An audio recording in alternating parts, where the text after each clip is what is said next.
Cero. Muy bien, vamos a continuar entonces. Ahora nos vamos a meter exclusivamente ya en el Apocalipsis de Juan.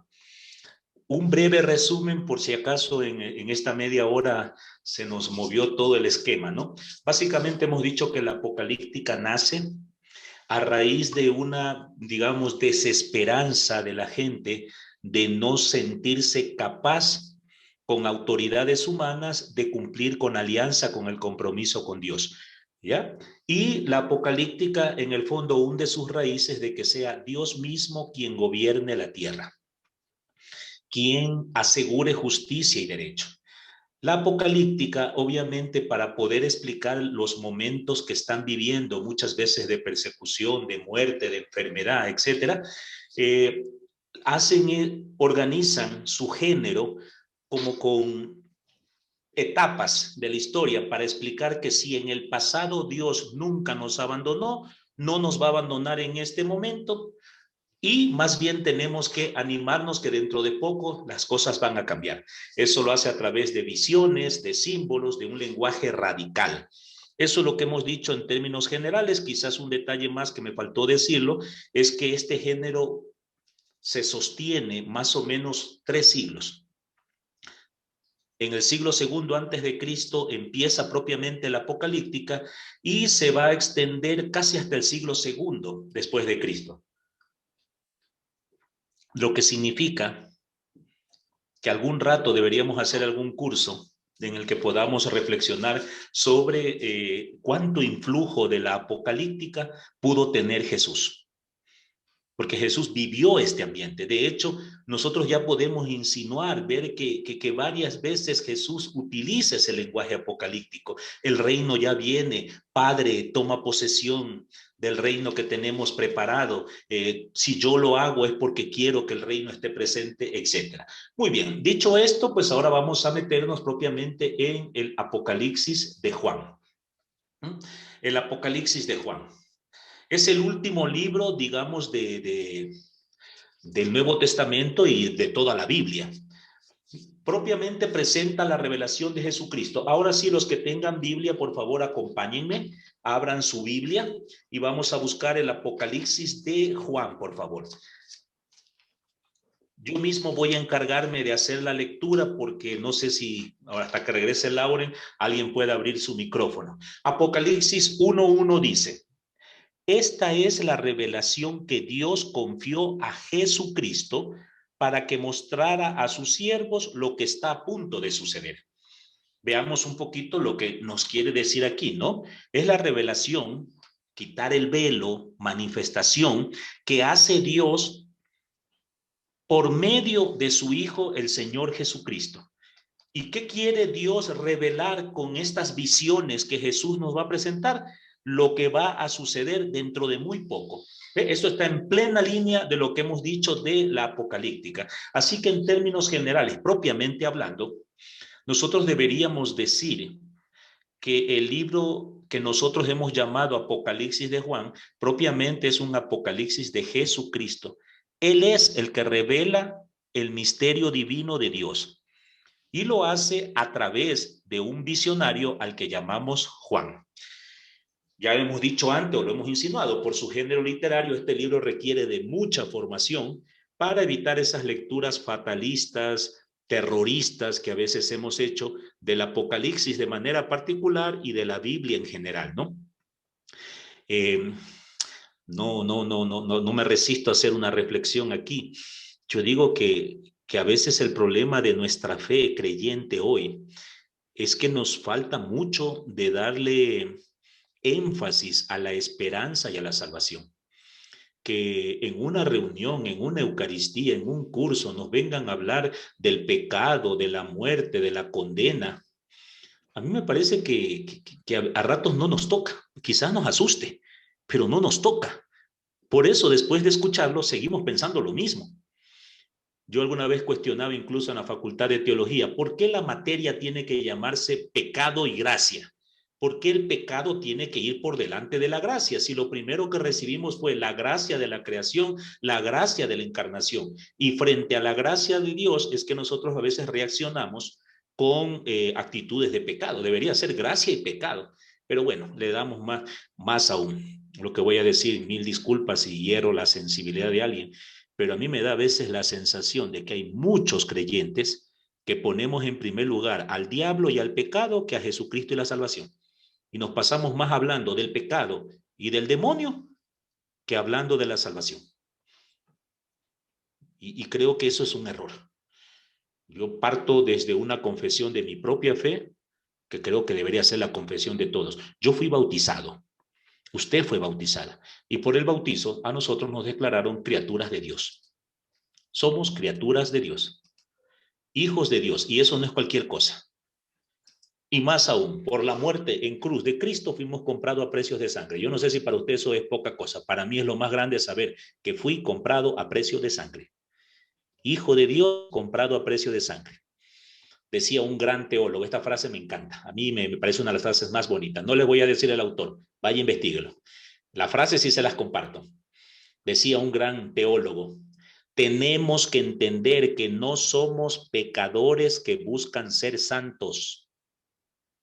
Somos santos convocados para luchar contra el pecado, comprados a precio de sangre para unirnos al Señor Jesús, para acabar con este pecado del mundo, pero con un punto de partida, comprados a precios de sangre. Les repito la frase si alguien no la alcanzó a copiar o a grabársela. No somos pecadores que buscan ser santos, sino que somos santos convocados a luchar contra el pecado.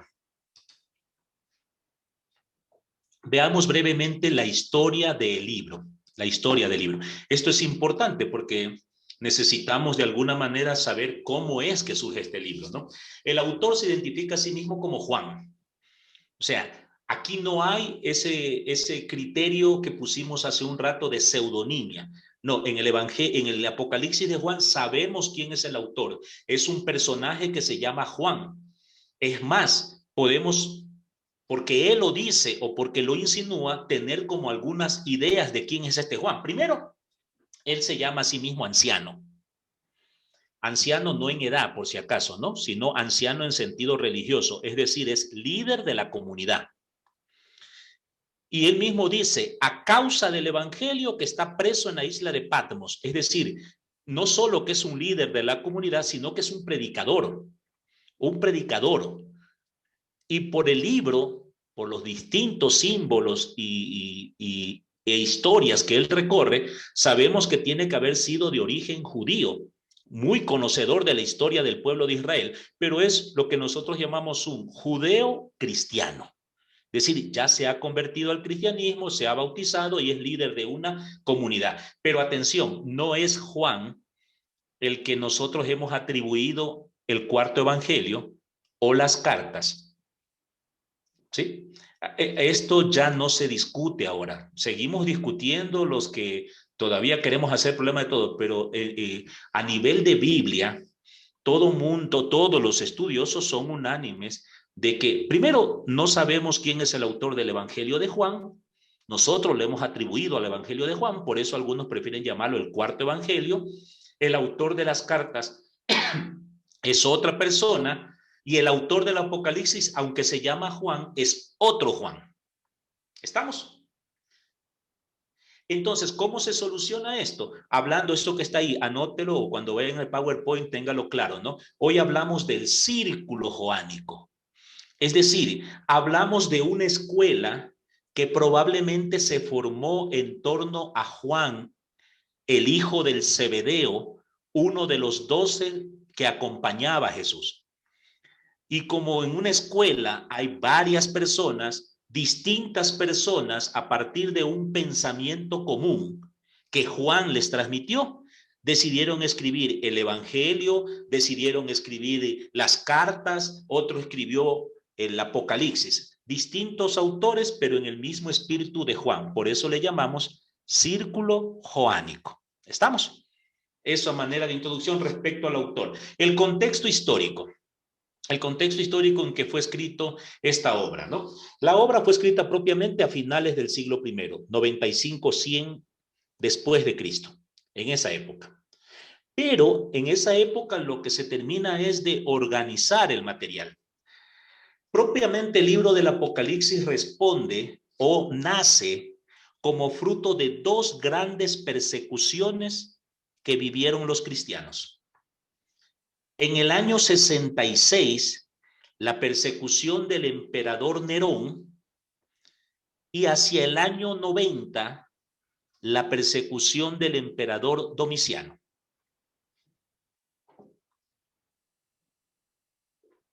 Voy a pedirle a todos y todas en este momento, deje de escribir, no tome nota, solo quiero que lo escuche, porque lo que le voy a decir no es en el fondo relevante para el curso, pero sí es tener la idea general, ¿ya?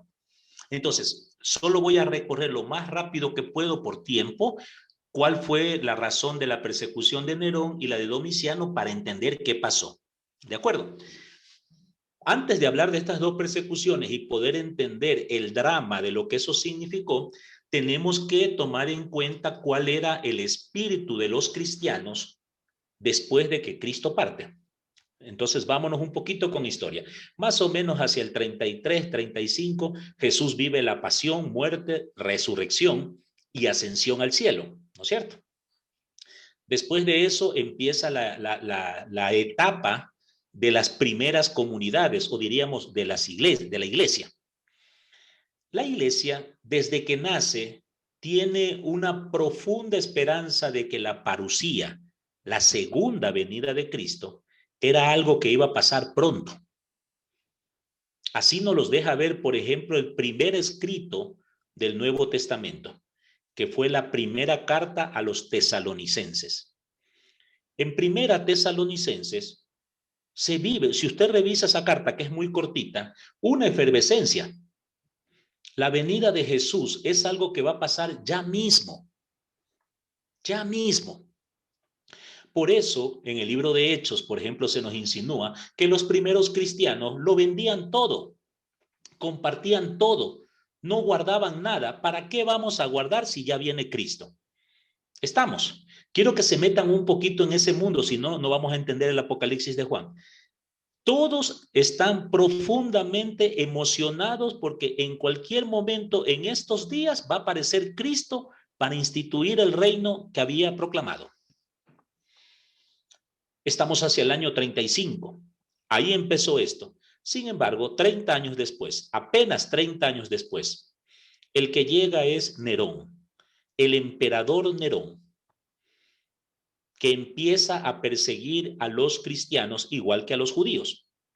La causa, el incendio de la ciudad de Roma. La historia nos dice que Roma, en la época del verano, se volvía una ciudad bastante pestilente. Está sobre unas colinas, la gente botaba basuras que se descomponían prontamente y eso generaba un profundo mal olor. Y Nerón, queriendo evitar esos malos olores, manda a quemar esos basureros, pero no midió el peligro por el calor, que el fuego terminó expandiéndose y quemando la mitad de la ciudad de Roma. Y Nerón no asume la responsabilidad, sino que le echa la culpa a los cristianos de haber incendiado Roma y empieza una persecución. Según nos cuenta la tradición de la iglesia, porque esto es tradición, en esa persecución de Nerón fueron asesinados, martirizados Pedro y Pablo, los dos grandes apóstoles. Estamos, quiero que caigan en cuenta y ahora reflexionemos esta parte. Unos cristianos que están esperando con entusiasmo la segunda venida de Cristo. Y el que llega no es Jesucristo, sino Nerón. No llega la salvación, sino la muerte. Y entonces uno perdió un papá, uno perdió un hijo, otro perdió una esposa, otros perdieron sus terrenos, otros quedaron en la miseria. En medio de la comunidad empezó a surgir un desánimo, un desaliento, una desconfianza. Se preguntaban unos a otros, ¿realmente el mensaje de Jesús es verdadero? ¿Es real que va a venir? Porque nos están matando. Él nos prometió la vida eterna y lo que estamos teniendo es muerte. Entonces es muy probable que algunos o muchos cristianos recogieron sus cosas y se fueron y no querían ya ser cristianos por miedo a ser asesinados. Quizás otros sí se quedaron, siguieron, pero ya sin entusiasmo, sin fuerza. Espero que para todos tenga medio claro el ambiente. En ese contexto va a surgir la primera parte del libro del Apocalipsis. Allí hubo un catequista, un cristiano inspirado por Dios, que decidió elaborar una catequesis para responder a esta decepción, a esta duda que estaban viviendo a causa de la persecución de Nerón. Y este catequista utilizó el género apocalíptico. Decidió dividir la historia en 7 etapas para contarles que ya antes habían sufrido persecución y Dios no los había abandonado, y que la persecución de Nerón no era el final, porque Dios tiene el control de la historia. Y en unas últimas 2 etapas les va a contar que la venida del Señor es algo real, que va a pasar dentro de poco, y que lo único que tenemos que hacer es mantenernos fieles. Yo volveré más adelante para explicar la catequesis más despacio, ¿sí? Ahora la estoy solamente ubicando. Parece ser que esta catequesis fue muy buena, muy eficaz, porque las comunidades volvieron a fortalecerse.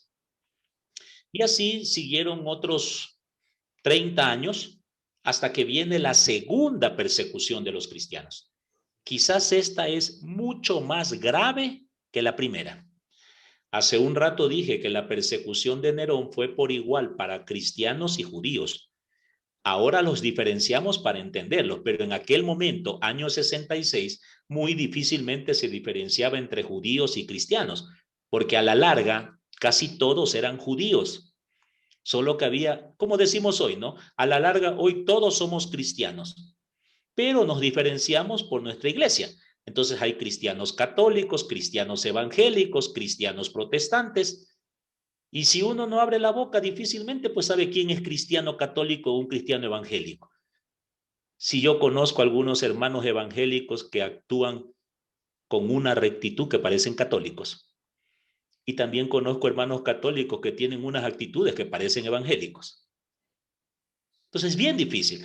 En el 66 era difícil diferenciar católico de cristiano. Por eso la persecución es contra todos. Esta segunda persecución del año 90, esta sí es exclusiva contra los cristianos. Hagamos la historia para entender qué pasó. Cuando surge el Imperio Romano, en el año 63 antes de Cristo, esto no hace falta que lo anote, no solo es para que tengamos la idea global. En el año 63 surge el imperio y el Imperio Romano surge o tiene políticamente un gobierno senatorial. Es decir, las normas, las leyes, todo dependía del Senado romano, lo que nosotros llamamos a veces Congreso o Asamblea, eso, un Senado. ¿Ya? No vamos a meternos en ese lío, sino en el momento en que empezó a cambiar el estilo político, que fue con un emperador que se llamaba Calígula, también llamado Gallo. Calígula es un emperador medio loco que pensaba que en el Senado todos conspiraban para matarlo a él. Cuenta una anécdota que Calígula estaba tan asustado, tan desconfiado, que mandaba a su propio caballo a que pase en el Senado para que escuche si alguien hablaba mal del emperador. El caballo nunca fue sapo, nunca dijo nada. En un momento de delirio, ¿qué hizo Calígula? Mandó a matar a la mayoría de los senadores y cambió el estatuto político del imperio. Roma dejó de ser senatorial para convertirse en imperial. Es decir, ya no era el Senado el que decidía los destinos del imperio, sino el emperador. Y el emperador Calígula, para posesionarse, para sentirse que tenía un fuerte cargo, toma una decisión. Y su decisión es atribuirse 3 títulos. 3 títulos. El primero, se declara padre de la patria, es decir, todos en el imperio son sus hijos y él tiene que cuidarlos como papá. Se declara sumo pontífice, es decir, el cargo más alto religioso. La palabra pontífice significa puente. O sea, el emperador era el puente que podía unir a los seres humanos con los dioses. Y se declara hijo de Dios, igual que antes lo habían hecho los faraones. Y ordena que todo mundo tiene que adorarlo como hijo de Dios, padre de la patria y sumo pontífice. Bueno, no tuvo tiempo de ver que eso se cumpla, porque pronto los pocos senadores que quedaron mataron a Calígula, porque si no los iba a matar a todos. Y ahí viene una época que no vamos a meternos, una época de mucha convulsión entre los emperadores. Nombraban un emperador y al mes ya era envenenado y salía otro, ¿no? Por allí pasó Otto, Vitelbo, Galba, una cantidad de emperadores que se matan unos a otros, hasta que llegamos al año 90, en que sube como emperador Domiciano. Domiciano logra apaciguar un poco, calmar, crear, digamos, un consenso para gobernar. Todo se calma en el imperio, pero Domiciano no se olvida del edicto de la orden dada por Calígula y ordena que para celebrar al nuevo emperador, todos los súbditos, todos los que estaban sometidos al imperio romano, es decir, todos los pueblos, vayan a sus respectivos templos a quemar incienso para pedir larga vida para Domiciano, hijo de Dios, padre de la patria y sumo pontífice. Y la mayoría de los sometidos cumplieron sin problema, menos un grupo de rebeldes, de radicales, diríamos hoy incluso, de fanáticos a finales del siglo I, llamados los cristianos, quienes empezaron a levantar su voz gritando: el único Hijo de Dios es el Señor Jesucristo, punto, y empiezan a matarlos. De esta época son todas esas películas que usted ha visto en el cine de cristianos que son llevados al Coliseo romano para ser asesinados por leones, ¿no? Gladiador, por ejemplo, esa bonita película de esta época. Solo que esta vez los cristianos, muchos de ellos ya no huyen como hicieron en el 66, sino que van dispuestos a morir. Pero compañeras, compañeros, con todo, si hubo un pequeño grupito que también se sintió mal, que también se puso en duda, volvió a preguntarse lo mismo: ¿será que realmente morir martirizado es lo mejor? Y entonces otro catequista, ya seguramente el primero que había hecho la primera catequesis ya se había muerto, pero hay otro catequista que recuerda que un hermano 30 años atrás había escrito una catequesis bonita, dividida en 7 etapas de la historia, que nos ayudó a salir adelante de la persecución de Nerón. Y decide coger ese esqueleto, es decir, 7 etapas, cambia los símbolos porque han pasado 30 años y en 30 años los símbolos cambiaron. Es otra realidad. Con nuevos símbolos, con nuevas visiones, elabora una nueva catequesis para decirle exactamente lo mismo que antes habían dicho en la persecución de Nerón. No tengan miedo. La persecución de Domiciano no es el fin. Era parte del proyecto de Dios. Ahora Domiciano va a acabar y vamos a empezar una nueva etapa. Y a esa nueva etapa que vamos a empezar es lo que vamos a llamar el reino de Dios. ¿Ya? Para su información, que lo puedo ahora sí escribir, la primera catequesis, esa que surgió en la persecución de Nerón, la vamos a encontrar en los capítulos 4 al 11 del actual libro del Apocalipsis. Capítulos 4 al 11. La segunda catequesis, esa que surge con el emperador Domiciano, la vamos a encontrar entre los capítulos 12 y 20, quedando una introducción que será los capítulos 1 al 3 y una conclusión que será el capítulo 21. ¿Ya? Ahora vamos a entrar un poquito a ver ese análisis del libro desde diferentes perspectivas. La lectura del libro del Apocalipsis se puede hacer desde varios planos. De hecho, todo libro se puede leer desde varios planos. literal, simbólico, por el género literario que se usa, por el contexto histórico, por el mensaje que se quiere transmitir. Es necesario que cuando nosotros leamos un texto nos ubiquemos en principio por lo menos en uno de esos niveles. Lo ideal, que podamos hacer una síntesis de todos estos niveles para poder entender la obra. ¿Sí? Voy a poner un ejemplo. Yo veo aquí a Esther, ¿no es cierto? Esther Gelabert, ¿lo pronuncié bien? Sí, veo a Esther. Yo diría de Esther, yo puedo verla desde diferentes ángulos. Puedo verla desde su postura de mujer, de esposa, de profesional, de creyente, desde la sociedad en la que ella vive, desde la cultura en la que ella se mueve, incluso desde su historia personal.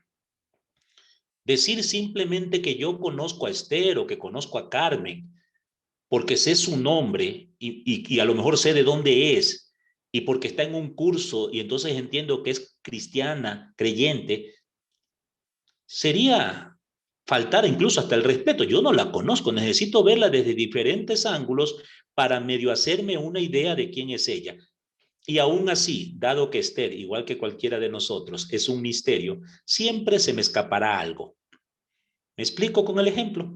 Porque con el libro pasa lo mismo. Siendo palabra de Dios, por más que lo estudiemos, siempre se nos va a escapar algo. Por eso yo no sé, Jaime Mora, que veo que dice aquí, muchas veces tú has leído el mismo texto en 2 años distintos y te dice cosas distintas a la palabra de Dios. Y así tiene que ser, pues, porque no es lo mismo leer un texto bíblico cuando uno se está casando, comprometiendo en matrimonio, que leer exactamente el mismo texto cuando uno se está divorciando. ¿Son las mismas letras? Sí. ¿Es el mismo contexto? El del libro sí, pero yo cambié. Mi situación es distinta. Por eso debo releerlo. Por eso, en términos generales, para toda la Biblia, Carmen, cuando lea la Biblia, léala, no la suponga. A mí me gusta poner este ejemplo a mis estudiantes. Si yo digo, un hombre tenía 2 hijos y el menor le dijo, padre, dame la parte de la herencia que me corresponde. ¿De qué texto estamos hablando? No falta el que rápidamente, estamos hablando del hijo pródigo. Mentira. Y si Dios quiere no hablar del hijo pródigo, sino que quiere hablarle a usted que es la hija pródigo. Y si quiere que más bien usted sea el papá bueno.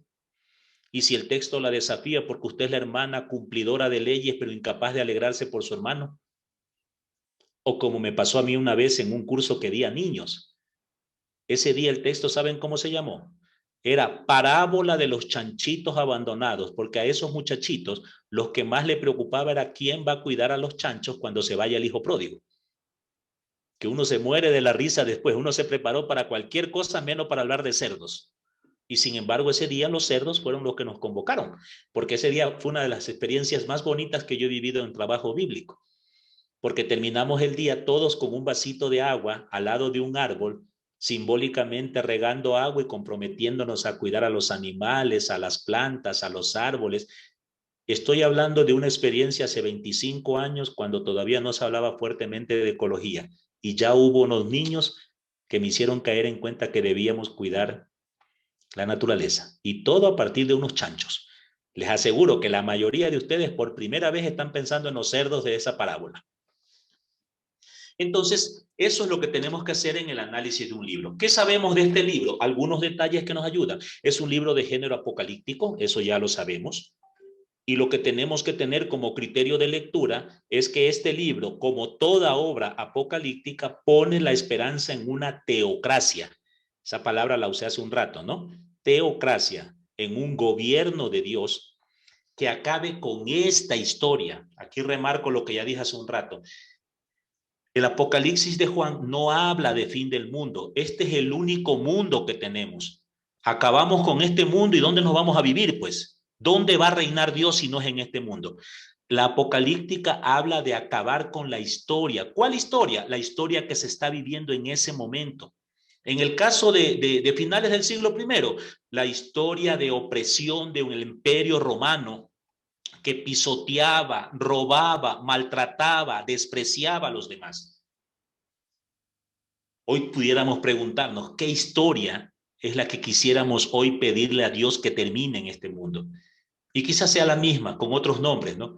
Esa historia de gobiernos corruptos que se despreocupan de su pueblo, que gobiernan por intereses particulares. Quizás acabar con la historia de transnacionales interesadas más en el capital que en el ser humano. Acabar quizás con la historia de gobiernos que se creen mesías para meterse en todos los países a bombardear, a matar, a destruir, bajo el supuesto de una libertad que no es la libertad humana, es la libertad de ellos. Bueno, ahí nosotros pudiéramos verlo. A nivel histórico, segundo criterio, tendríamos que ubicarnos, por ejemplo, en la época del autor. Estamos a finales del siglo I, con un cristianismo que está creciendo fuertemente, un cristianismo que de alguna manera ya no es el contexto de Jesús. Jesús predicó en Galilea, entre campesinos, con gente muy humilde y con muchas parábolas porque la gente era sencilla. Y ya estamos frente a un cristianismo que ha salido a las grandes ciudades, Roma, Atenas, Éfeso, Corinto, que ya tiene gente que no solamente es judía, sino que también tiene gente de los que ellos llamaban paganos, extranjeros. Ya las mujeres se han posesionado, ya hay una mayor libertad. En ese nivel, ahí es que tenemos que entender. En cuanto al nivel simbólico, lo que tendríamos que tratar es de interpretar el lenguaje cifrado. Claro, en épocas de persecución, si de por sí el lenguaje simbólico es difícil. Bueno, yo entiendo que la mayoría de los que estamos aquí somos ecuatorianos, pero hace un rato vi que alguien saludaba desde Argentina. Y me imagino que por tu apellido, Esther, eso estaba pensando, que Esther es argentina. Bueno, yo voy a utilizar una frase que para ti será cifrada, Esther. Y los ecuatorianos se van a sonreír. Y vas a ver, si estás mirando a alguno de tus compañeros de aquí, mira que alguno se va a sonreír porque el ecuatoriano sabe de lo que voy a hablar. Imagínense que yo les diga, y el Señor Jesús me dio una visión y vi una bestia que llegaba a gobernar la patria y bailaba al ritmo de los iracundos comiendo guatita y saltaba y gritaba, insultaba y maltrataba. Y Carmen se pega una risotada y Carmen sabe de quién estoy hablando yo. Y para quien no lo sepa, el nombre de esa bestia es el loco. Y Carmen se ríe. Y Carmen sabe de lo que estoy hablando. Esther sigue seria y dice, ¿de quién estarán hablando? ¿Me explico? Ahora, Carmen se ríe porque Carmen lo vivió. Pero Carmen, si tú tienes una niña de 3 añitos en tu casa, de 4 años, estará igual de seria que Esther dice, ¿y ese quién será? Porque no es de su época. Por si acaso, Esther, para que no te quedes en esa nubulosa, estamos hablando de un expresidente que sin duda es el único que une a todo el país en un concepto. Debió ser el peor presidente que tuvo el Ecuador en toda su historia. Yo por eso pienso que Abdalá Bucaram es un santo, el único que ha logrado que todo Ecuador se una para rechazarlo a él. ¿Sí? Pero probablemente para ti eso no es así. En el nivel simbólico se trata de interpretar esas realidades. Se trata de interpretarlas. Y este es el ejercicio que para esto sirven estos cursos bíblicos, para interpretar esas realidades, para no caer en esas lecturas literalistas, ingenuas, fanáticas que muchas veces hacemos. Y finalmente, un último criterio es que no podemos olvidarnos que estamos frente a un libro cristiano, que por lo tanto su lectura, cualquiera sea, sea por género literario, sea por nivel histórico, sea por nivel simbólico, tiene un criterio, tiene un eje transversal. ¿Cuál es ese eje transversal? Cristo Jesús. Nosotros leemos la historia, nos comprometemos en la historia a partir de la buena noticia de Cristo. Cualquier otra interpretación para nosotros debe ser rechazada. Bueno, alguna otra cosa podemos decir en la tarde al respecto, ¿no? ¿Qué más vamos a decir en estos criterios generales antes de meternos en el libro? A lo largo de la historia ha habido como 4 escuelas de interpretación del Apocalipsis. Y probablemente usted cuando se encuentre con un libro, alguna literatura, tendría que lo primero es que clasificarlo, porque muchas de estas, hay libros por todos lados regados con esto, ¿no? La primera escuela, la escuela preterista, o sea, la que mira al pasado, que piensa que el Apocalipsis hablaba de eventos concretos del siglo I que ya se cumplieron. Es la escuela que, por ejemplo, le dice el 666. Ah, ese es Nerón. Claramente identificado. Ese es Nerón y ya sufrió su castigo. ¿Cuál es el castigo de Nerón? Yo no sé si usted conoció alguna vez a un niño al que le hayan puesto por nombre Nerón. Yo no. Nerón, por lo menos en mi pueblo, Nerón solo se llamaban los perros. A los perros le ponían Nerón. Mejor dicho, los nombres de todos los emperadores sirvieron para perros. Nerón, Brutus. ¿Ya? Entonces, esta escuela piensa que ya todo se cumplió y que lo único que tenemos que hacer es estudiarlo como una pieza de arqueología, este libro. Luego está la escuela idealista. La escuela idealista ve que el libro del Apocalipsis es apenas una alegoría de la lucha espiritual entre el bien y el mal. Y como alegoría tendríamos que interpretarlo. Y nos quedamos en eso. Por poner un ejemplo más facilito, cuando uno lee, por ejemplo, qué sé yo, el cuento de Pinocho, lo leemos como una alegoría para decir que hay que decir la verdad. Pinocho solamente nos deja una moraleja, no hay que mentir. Ya, porque si mientes te crece la nariz. Pero de ahí no pasamos. Eso no nos compromete a nada. Eso no discute las raíces de la mentira. Eso no discute éticamente que de vez en cuando la mentira puede ser una forma de poder salvar la vida, como pasó, por ejemplo, con esas monjitas durante la Segunda Guerra Mundial, que llegaron los nazis alemanes buscando judíos en Polonia y esas monjitas se pusieron de rodillas frente al Santísimo y juraron por Dios santo que no habían visto un judío. Y los alemanes viendo a las monjitas rezando, pues dijeron, sí, las monjitas no mienten. Y las monjitas tenían un montón de judíos ocultos en un sótano. Ahí hubo mentira, claro que hubo mentira, pero hubo salvación de vida, pues. ¿No es cierto? Hay otra escuela que es la futurista.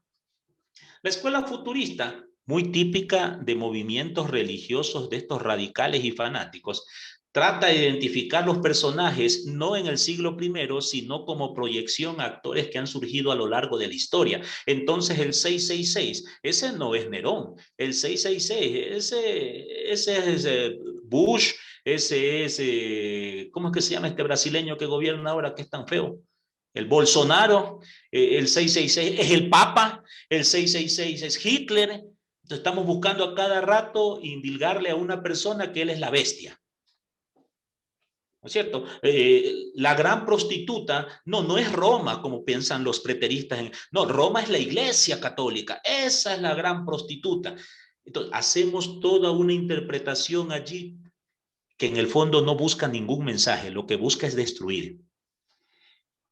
Lástima, ¿no? A mí me da lástima porque, no sé, permítame salimos de esto solo por contarles un chiste a mí. Yo digo, ¿a qué se dedicarán los hermanos testigos de Jehová con esta pandemia? Ha de ser terrible saber que todos están en casa y a todos los pueden visitar y no pueden salir, pues tampoco ellos. Bueno, a lo que iba es que porque los testigos de Jehová tienen esta tendencia a hacer estas escuelas futuristas, ¿no? Y yo encontré una forma de, sin ser grosero con ellos, hacer que se vayan de mi casa sin pelearnos. Entonces, cuando venían a la casa, yo los invitaba, ya sabía que eran testigos, pasen, bienvenidos. Hombre, si vienen a hablarme de la palabra de Dios, ¿cómo no los voy a escuchar? Es más, quieren agüita, cafecito, quieren tomar algo, con gusto. Entonces, cuando ya sentaban, sacaban su Biblia, bueno, pues si no vamos a sacar Biblia, yo también tengo aquí mi Biblia. Y yo les decía, verá, solo les pido una cosa, solo una exigencia tengo, unita, no más. No me hable mal de la Iglesia Católica. Yo ya sé lo malo que es la Iglesia Católica. Hábleme de las cosas buenas de ser testigo de Jehová. Cuénteme por qué cree usted que yo debería serme testigo de Jehová. Los escucho. Empezaban a hablar. A los 3 minutos, el primer hachazo a la Iglesia Católica, llamado de atención. Habíamos quedado que no íbamos a hablar mal de nadie. Vea, era infallable que en 5 minutos se levantaban, se despedían y se iban, porque en el fondo ellos están de alguna manera preparados para atacar, preparados para no mostrar la bondad de su fe, sino tratar de demostrar la maldad de la fe de los otros. Y ese es un problema. Esos son los futuristas. Y para eso, obviamente, están buscando siempre comparar pues a la gente con lo más malo. Y finalmente tenemos la escuela historicista, que piensa que el libro del Apocalipsis expone un plan de Dios de la historia del principio hasta el final. En esta escuela historicista, por ejemplo, también se plantean las etapas de las que hablé antes. Y por lo general lo que estamos viviendo ahora es una etapa de la historia de Dios. El problema es que se queda en una historia cronológica. No sé si aquí me estoy metiendo en un campo que no lo manejamos. Nosotros cuando hablamos de historia tenemos que diferenciar entre la historia cronológica y la historia cairológica. La historia cronológica es aquella que nosotros medimos en unidades, ¿no?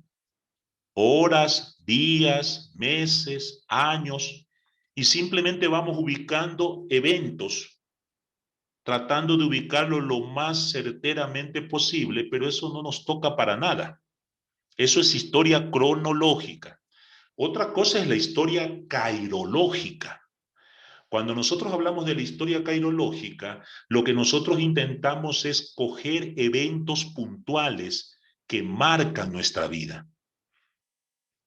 No nos importa si ocurrió en febrero, en marzo, en el 2008 o en el 2020. No nos importa si fue de día ni de noche. Lo que nos importa es que fue un momento en el que sentimos la presencia de Dios que cambió nuestra vida en un antes y un después. Y ahí cada uno de ustedes pudiera compartir su propia experiencia vital.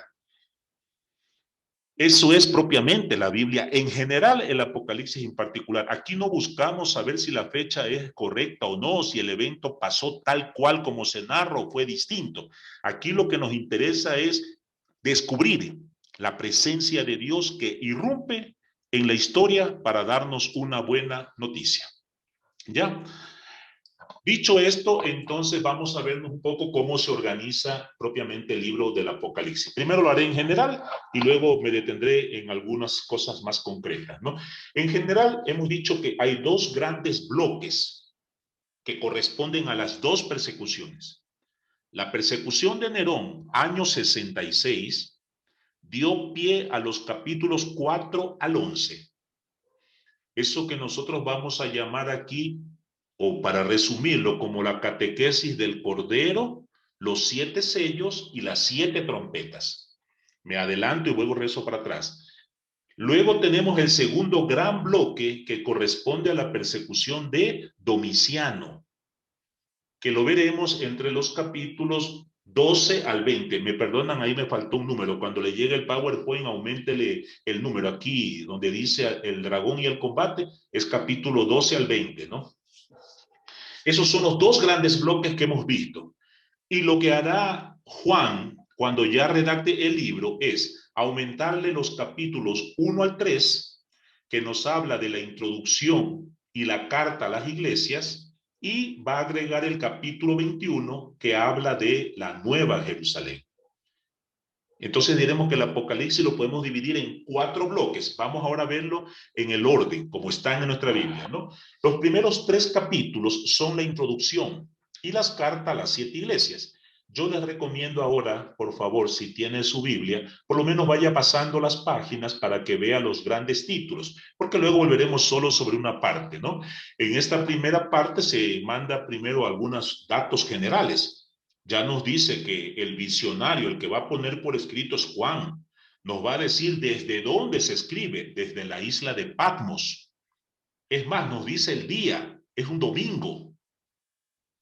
Nos dice, ¿qué más nos dice en esta primera parte? ¿Quiénes son los destinatarios? Simbólicamente, los destinatarios de este libro van a ser las 7 iglesias.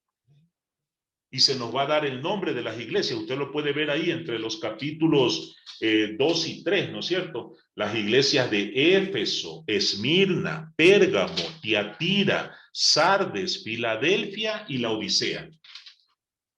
Es en sentido simbólico. Una forma de decir que está destinada a todas las iglesias. Y allí se nos va a explicar o se nos va a hacer una breve radiografía de por qué es necesario este libro para las comunidades. Y se nos va a decir que es necesario porque a pesar de todas las buenas cosas que tienen las iglesias, las comunidades cristianas, también hay defectos. Permítanme nombrar solo 2 defectos y luego nombro 2 virtudes. Por ejemplo, a mí me encanta, siempre me ha gustado resaltar que cuando le escribe a la comunidad de Éfeso, para quienes tengan su Biblia, estamos en el capítulo 2, Después de que le dice una serie de cosas bonitas, miren la llamada de atención que le hace a la comunidad de Éfeso.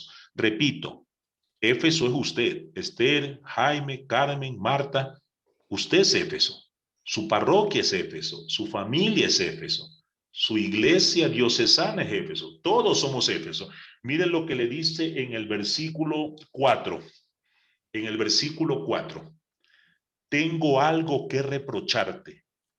Has dejado enfriar a tu amor primero. Toda la vida me ha cuestionado eso. Es una llamada de atención, Esther. ¿Cómo está tu amor primero? Ese impacto de amor que tuviste con tu Señor Jesucristo, ¿ha crecido? ¿Se ha enfriado? ¿Cuántos de nosotros nos hemos olvidado de la sencillez en la que Dios nos habló y nos hemos convertido a veces expertos en ideas, en críticas, en reflexiones? Y la que cité hace un rato, que ahora la vamos a leer si la quieren leer, que también me llama la atención. En cada comunidad usted va a encontrar algo malo, ¿no? Pero lea lo que le dice pues a la comunidad de la Odisea como malo. ¿Sí? Para quienes quieran leerlo, estoy en el capítulo 3, versículo 15. Capítulo 3, versículo 15. Le dice a la comunidad de la Odisea: conozco tus obras y no eres ni frío ni caliente. Ojalá fueras frío o caliente, pero eres solo tibio, ni caliente ni frío. Por eso voy a vomitarte. Qué dura palabra. Sí, porque nos podemos preguntar, Carmen. Voy a cambiar las palabras porque iba a decir eres frío o caliente, pero esa palabra caliente suena muy fuerte en el argot popular. Cambiémoslo con palabras un poco más actuales, Carmen. ¿Eres santa o eres pecadora? Escoge, pero sé algo en tu vida. Sé buena o sé mala, pero escoge. Yo siempre le digo a mis estudiantes, sé bueno o sé malo, pero sé algo por Dios. Por último, si eres malo, te abres por lo menos a sentir la misericordia de Dios que perdona. Aunque lo mejor sería escoger ser bueno. Pero lo que más daño le hace a nuestra iglesia, lo que más daño le hace a nuestras parroquias, a nuestro grupo, es esa gente que se queda en medio, esa gente que nunca toma opción. Esa gente que de alguna manera se refleja en Pedro cuando Jesús quiere poner la radicalidad. Vamos a Jerusalén y allá nos vamos a enfrentar a lo que venga. Y ese Pedro que ven acá, Señor, no digas tonterías, ve, cálmate, que estamos bonitos, la gente te quiere. Y Jesús le dice, atrás de mí, Satanás. Con Jesús, en el reino de Dios, no existen los términos medios. Y a mí me da pena porque a veces en nuestras parroquias, en nuestros colegios, tratamos de enseñarle a la gente que hay que ser equilibrado, que no hay que tener sesgos, que tenemos que ser tolerantes con todo y todo, evangélicamente hablando. No estoy hablando en términos políticos ni sociales, estoy hablando en términos de evangelio. En el evangelio, cero tolerancia. O estamos con Dios o estamos con el diablo. Porque si callamos frente a la injusticia, somos injustos. Punto. No hay término medio. Pero también se dicen cosas buenas en la introducción, ¿no? Usted puede ver cosas muy bonitas. Volvamos otra vez a la iglesia de Éfeso. Y miren qué cosa más bonita que le dice en Éfeso, capítulo 2, versículo 2. Y también se lo dice a Esther, a Jaime, a Carmen. Si me refiero a ustedes es porque son a los 4 únicos que estoy mirando ahora. Así que quisiera, a veces muevo y busco otros más que estén, pero el resto están a veces con las lucecitas, con las cámaras apagadas, entonces no sé a quién dirigirme. Bueno, también ustedes les está diciendo, conozco tus obras, Jaime. Sé cuánto te esfuerzas por ser perseverante. Sé que luchas por no soportar a los malvados. Sé que has sufrido en mi nombre sin desmayar. Y eso valoro de ti. ¿Sí? O veamos lo que le dice, por ejemplo, a la comunidad de Filadelfia. Estoy en el capítulo 3, versículo 8. Capítulo 3, versículo 8, la comunidad de Filadelfia. Conozco tus obras y he abierto ante ti una puerta que ya nadie puede cerrar. Yo sé que tienes poquito poder, pero pusiste en práctica mi palabra y nunca renegaste de mí. Ahora voy a poner en tus manos a los demás, a los mentirosos, a los que hacen que los demás se humillen. porque tú has guardado la palabra con perseverancia. Lo resumo todo lo dicho. En la primera parte, en los primeros 3 capítulos, en el 1 al 3, se presenta la obra y se hace una radiografía de la comunidad para que sepa que en este momento de crisis que estamos viviendo, si bien tenemos mucha esperanza porque Cristo nos ama y somos creyentes, también tenemos defectos que tenemos que cuidar, porque cuando llegue el momento en que irrumpa el Señor, tenemos que tener ya una fe bien puesta, bien puesta. ¿Ya? Eso en cuanto al asunto de esto, ¿no? Luego viene ya el primer gran bloque, ese bloque que le vamos a llamar el Cordero, los 7 sellos y las 7 trompetas. Está entre los capítulos 4 al 11. Aquí se cuenta la historia para demostrar que Dios nunca abandona a su pueblo y que la persecución que estaba haciendo Nerón va a llegar a su fin pronto y va a empezar el gobierno de Dios, previa limpieza de la tierra. No ahondo más porque dentro de un momento voy a decir algo más al respecto, ¿sí? La tercera parte, que la llamamos el combate contra el dragón, contra las bestias, capítulos 12 al 20, hace que la historia se vuelque a un combate cósmico donde el Cordero de Dios con sus ángeles se va a enfrentar al dragón con sus bestias. Y sabemos que el triunfo final será del Cordero y sus ángeles. Y aquí ya no solamente se va a limpiar la tierra, sino que se va a exterminar al dragón, al cual también llaman Satanás o la serpiente.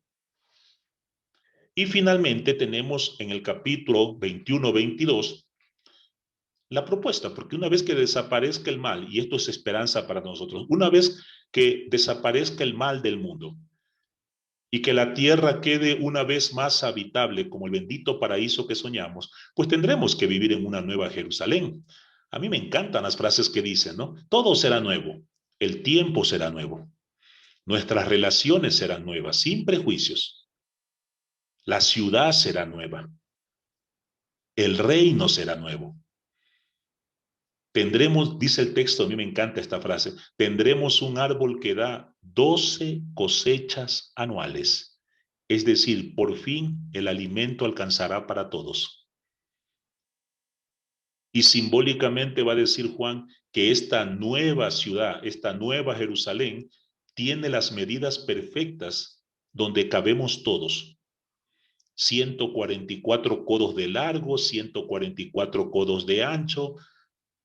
Es un juego simbólico para decir que será finalmente una iglesia donde todos podemos entrar, donde nunca más tengamos que llegar hasta la puerta como hacían los judíos y hasta ahí llegaban las mujeres porque más allá no podían pasar. O nuestras iglesias cristianas, donde a mucha gente no queremos dejar entrar,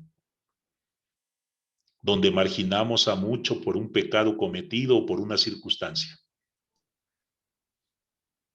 Y yo creo que esto va a darse. Tengo una firme esperanza. Vamos a ver, voy a parar un momento, porque creo que hemos dicho muchas cosas. Les voy a dar un minuto, por favor, en un minuto. Organice si tiene alguna pregunta muy concreta sobre lo que he dicho e inmediatamente voy a ingresar a los capítulos 4 al 11, que es lo que quiero profundizar. Más no vamos a poder ahora. Entonces, tómense, ya les queda 50 segundos. Y si tenemos alguna pregunta, manera de oxigenación, levantan la manito, ¿no? O mejor, porque no sé si Lauren esté aquí, sí, para que sí, para abrir un poquito los micrófonos, si no ya le iba a decir que me escriban la pregunta. Tiempo.